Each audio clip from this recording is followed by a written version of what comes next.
Hello बच्चों, good morning to all of you. बच्चों, आज हम लोग पढ़ेंगे electricity chapter. So let us start with that. So this is very important chapter for class 10th. This chapter is from physics subject only, electricity. This is very important chapter बच्चों. So first of all हम लोग discuss करेंगे electric charge के बारे में, ठीक है? So let us start with that. There are different types of electric charges. So it has found experimentally that there are two types of electric charges. बच्चों, दो तरह के इलेक्ट्रिक चार्ज होते हैं. One is called positive charge and another one is called negative charge.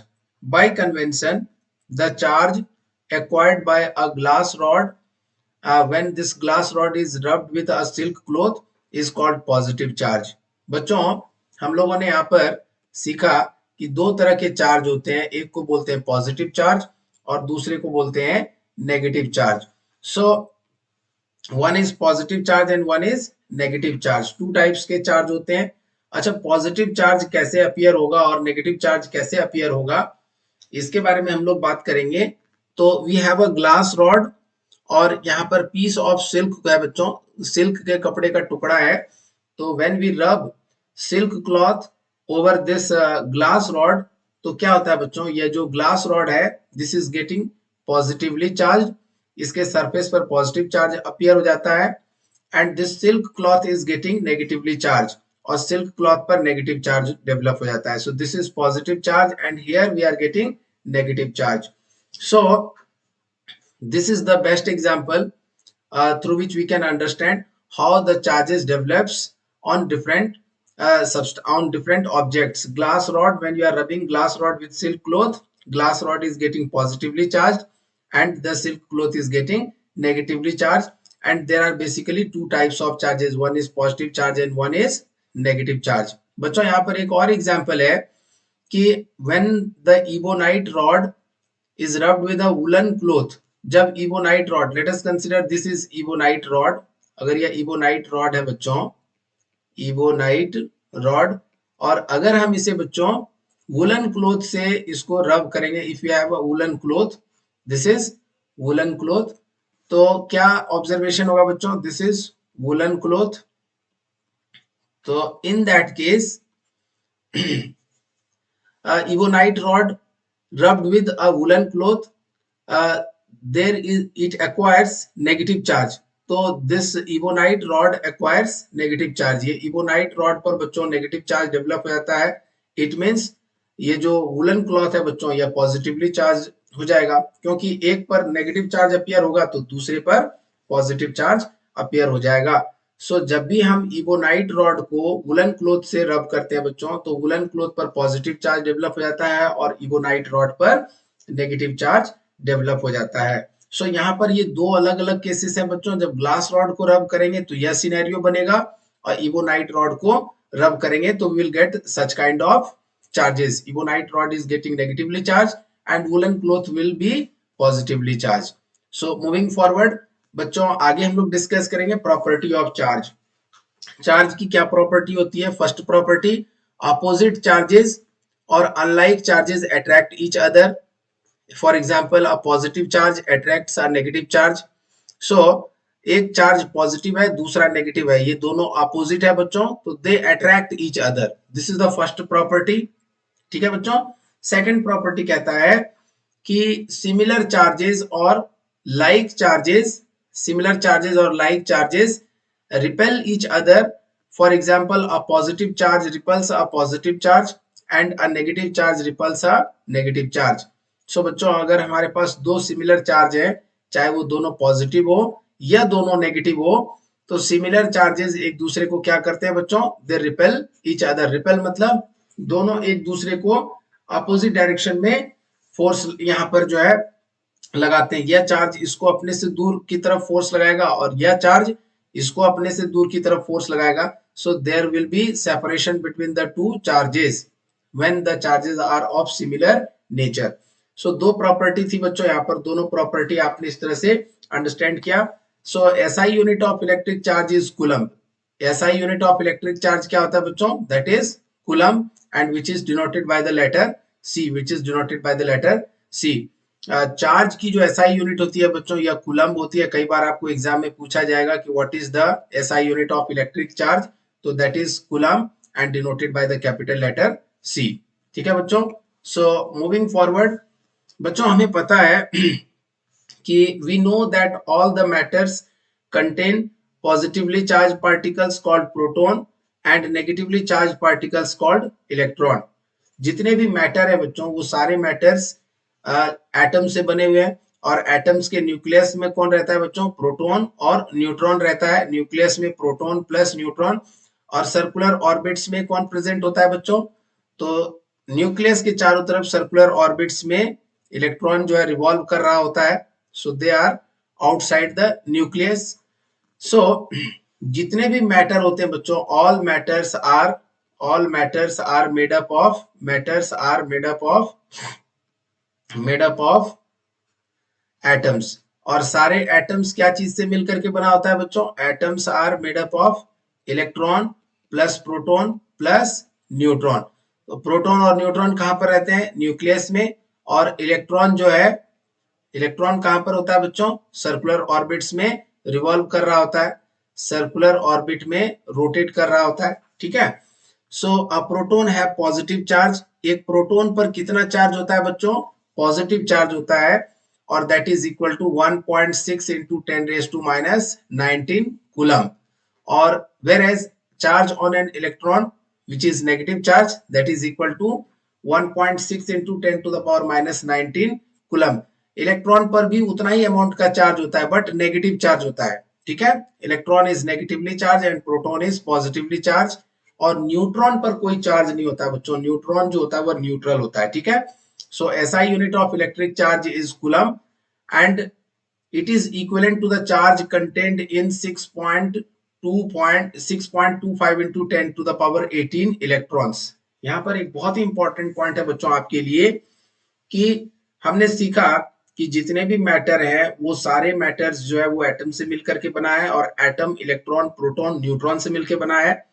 और nucleus में proton और neutron present होता है। प्रोटॉन पॉजिटिव चार्ज होता है, और इलेक्ट्रॉन जो है बच्चों वह सर्कुलर ऑर्बिट्स में न्यूक्लियस के चारों तरफ रिवॉल्व करता है, जो नेगेटिवली चार्ज होता है। ठीक है। ऐसा यूनिट ऑफ चार्ज भी पढ़ा, that is coulomb. Now we are going to talk very very important thing, और वो इंपॉर्टेंट पॉइंट यह है बच्चों कि कैसे कैसे यहाँ पर हम लोग इस चीज को लर्न करेंगे कि 1 कूलम्ब चार्ज में कितने इलेक्ट्रॉन होते हैं बच्चों? 1 कूलम्ब चार्ज इज कंटेनिंग, इस पॉइंट को वापस हम लोग पहले रीड कर लेते हैं। What is that point?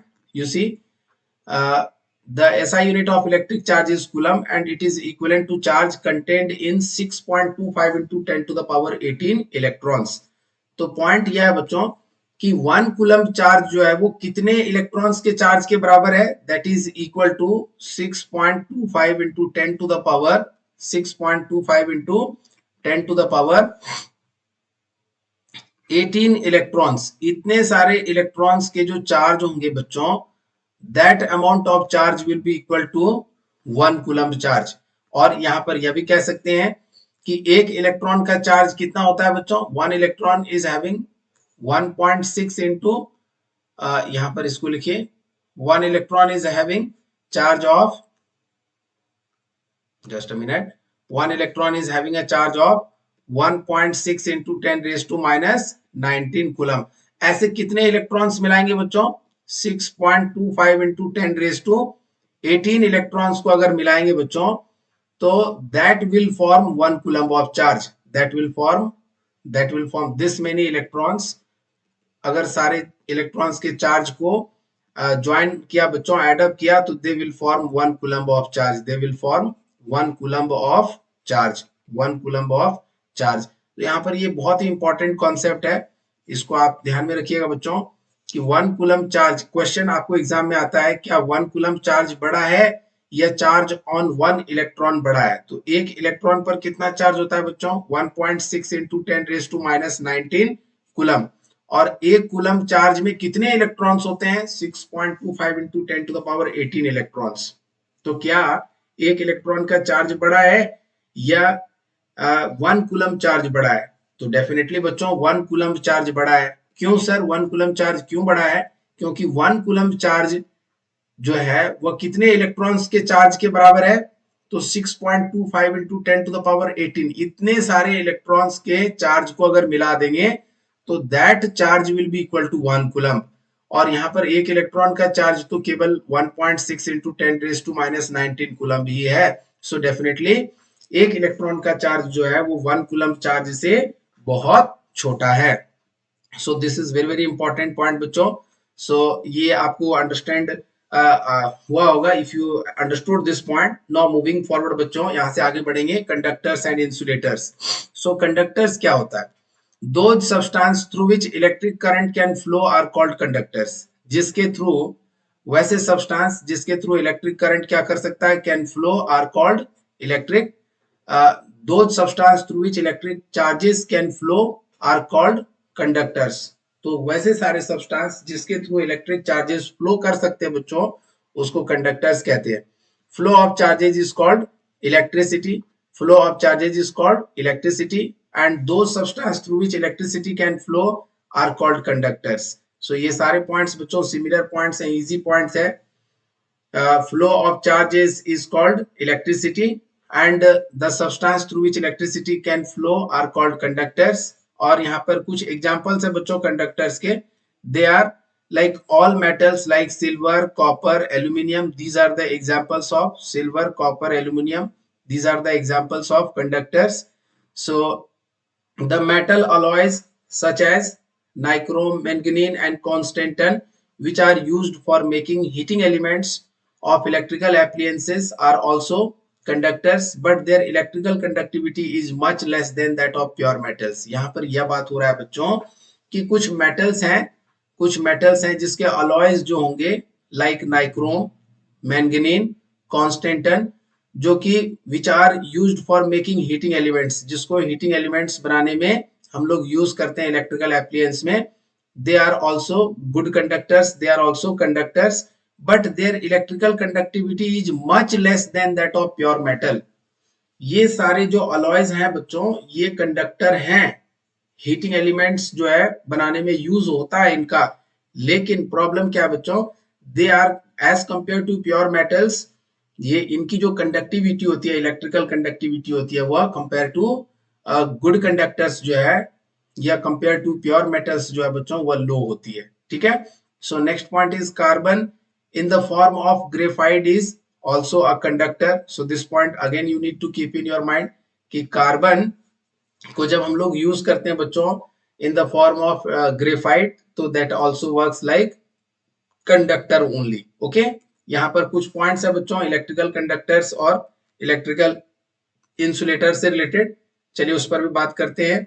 सो सबसे पहला पॉइंट है बच्चों कि conductors allow the energy to pass through it. जैसे यहाँ पर एक बल्ब कनेक्ट किया, यहाँ बल्ब के एक टर्मिनल को ये सेल के नेगेटिव से कनेक्ट कर दिया और दूसरा पॉजिटिव टर्मिनल थ्रू ये स्टील का की जो है इसके थ्रू यहाँ पर आकर के कनेक्ट कर दिया, तो यह बल्ब ग्लो कर रहा है। This bulb is glowing and बच्चों यह स्टील जो है यह कंडक्टर है, इसीलिए करंट इस तरफ से फ्लो कर गया, और जब करंट फ्लो करेगा बच्चों तो यह बल्ब ग्लो करेगा। सो एग्जाम्पल है बच्चों इलेक्ट्रिकल कंडक्टर्स के, सिल्वर है, गोल्ड है, सी वाटर है, कॉपर है, these are the examples of conductors. Okay, अगर यहाँ पर बच्चों हम इंसुलेटर्स की बात करें तो ये जो बल्ब है बच्चों, this bulb is connected to this battery negative, और यह पॉजिटिव वुड के थ्रू कनेक्टेड है यहाँ पर। बट बच्चों वुड तो इंसुलेटर है, so it will not allow the flow of electric current और it will not allow the flow of electric charges through it. तो यहाँ पर कोई भी कंडक्शन नहीं होगा, सो इसके थ्रू चार्ज का फ्लो नहीं होगा, तो bulb will not glow, this will not glow, this will not glow, this will not glow, यह बल्ब ग्लो नहीं करेगा। और यहाँ पर जो इंसुलेटर्स के एग्जांपल है बच्चों, they are glass, rubber, plastic, oil, these are the best example of insulator. So I hope this concept is clear to all of you. Moving forward बच्चों इंसुलेटर के बारे में बात कर लेते हैं। The substance through which electric charges can not flow are called insulator. वैसे सारे सब्सटेंस जिसके थ्रू इलेक्ट्रिक चार्ज फ्लो नहीं कर सकता है उनको इंसुलेटर्स कहते हैं। Those substance through which electricity cannot flow are called insulator. और वह सब्सटेंस जिसके थ्रू इलेक्ट्रिसिटी फ्लो नहीं कर सकता उसको इंसुलेटर कहते हैं। For example glass, ebonite, rubber, paper, dry wood, cotton, mica, bakelite, porcelain, dry air, these are the examples of insulators. और ये सारे सब्सटेंस ऐसे हैं बच्चों जिसके थ्रू इलेक्ट्रिसिटी पास नहीं करता है, जिसके थ्रू इलेक्ट्रिसिटी फ्लो नहीं करता है, जिसके थ्रू इलेक्ट्रिक चार्जेस का फ्लो नहीं हो पाता है। ठीक है, तो ये एग्जांपल्स है इंसुलेटर का, इसको भी आपको ध्यान में रखना है। Now moving forward, free charge. All the conductors like metals have some electrons which are loosely held by the nuclei of their atoms. These electrons are called free electrons. These electrons are called free electrons. बच्चों जितने भी conductors हैं, all the conductors like metals have some electrons which are loosely held by the nuclei of the atom. कुछ conductors हैं बच्चों जिसके कि electrons जो होते हैं कंडक्टर्स में, खास करके मेटल्स, जिसके इलेक्ट्रॉन्स जो होते हैं बच्चों न्यूक्लियस के साथ लूजली बाउंडेड होते हैं। तो आउटरमोस्ट ऑर्बिट के इलेक्ट्रॉन्स जो होते हैं वह न्यूक्लियस के साथ लूजली बाउंडेड होते हैं। जैसे ये न्यूक्लियस है, प्रोटॉन है, और मान लीजिए यहाँ पर 3 ऑर्बिट्स हमने बनाया, तो जो आउटरमोस्ट ऑर्बिट के इलेक्ट्रॉन होंगे बच्चों, आउटरमोस्ट ऑर्बिट के जो इलेक्ट्रॉन होंगे, जैसे यहाँ पर का जो भी इलेक्ट्रॉन होगा, बाहरी कक्षा का जो इलेक्ट्रॉन होगा वह न्यूक्लियस के साथ लूजली बाउंडेड होगा, लूजली बाउंडेड होगा। और जब लूजली बाउंडेड होगा बच्चों, तो यहाँ पर यह इलेक्ट्रॉन जो है वो इजिली क्या हो जाएगा, डिटैच हो जाएगा, और ऐसे इलेक्ट्रॉन को बच्चों फ्री इलेक्ट्रॉन्स कहते हैं। So all the conductors like metals have some electrons which are loosely held by the nuclei of their atoms, and these electrons are called as free electrons. And the presence of free electrons in a substance make it a conductor of electricity. और अगर किसी substance में बच्चों free electrons की संख्या ज्यादा होगी तो वह जो सब्सटेंस होगा बच्चों वह गुड कंडक्टर ऑफ इलेक्ट्रिसिटी होगा। फॉर एग्जांपल बच्चों इस चीज को समझने के लिए यहाँ पर मैं एक डायग्राम बना रहा हूँ। जैसे मान लीजिए यह कोई सब्सटेंस है और इसके पास बहुत सारे फ्री इलेक्ट्रॉन्स अगर हैं, so if they have large number of free electrons, so definitely they will be good conductors. तो वो कैसे कंडक्टर होंगे, दे विल बी गुड कंडक्टर और कंडक्टर्स ऑफ इलेक्ट्रिसिटी। और यहाँ से इजिली जो है बच्चों करंट क्या हो जाएगा, फ्लो हो जाएगा। So this concept is very very important बच्चों। यहाँ पर हम लोगों ने फ्री चार्ज के बारे में भी डिस्कस किया। वह इलेक्ट्रॉन्स जो न्यूक्लियस के साथ लूजली बॉन्डेड होता है किसी भी सब्सटेंस में, उसे फ्री इलेक्ट्रॉन्स कहते हैं। और खास करके फ्री इलेक्ट्रॉन्स हमें बल्क अमाउंट में, ज्यादा अमाउंट में कहां पर मिलता है बच्चों, मेटल्स में देखने को मिलता है। और वैसे सारे सब्सटेंस जहां पर कि फ्री इलेक्ट्रॉन्स बहुत ज्यादा संख्या में होंगे बच्चों, they will be good conductor of electricity. So ये जो पॉइंट्स मैंने बताया बच्चों, इसको पहले आप लर्न करिए, रीड करिए, और वीडियो को अच्छे से वॉच करिए, सारे कंटेंट को प्रॉपरली नोट डाउन कर लीजिए अपनी नोटबुक में। फिर यहाँ से आगे हम लोग पढ़ेंगे अगले वीडियो में न्यू कॉन्सेप्ट्स। तो आज के लिए इस वीडियो में इतना ही बच्चों, मिलते हैं अगले वीडियो में। Thank you.